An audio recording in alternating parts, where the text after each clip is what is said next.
and I'm here today and we're going to make a centerpiece for our dining room table out of fresh flowers. One of the things that we need to know before we start handling fresh flowers is how to take care of them.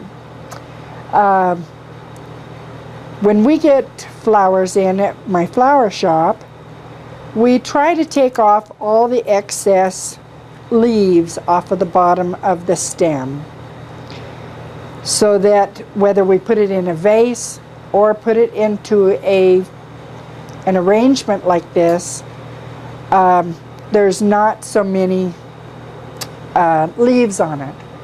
We also try to trim about 3 inches off of the flowers the day they come in, and we cut it at an angle so that they will drink the special water that we mix up flower food in.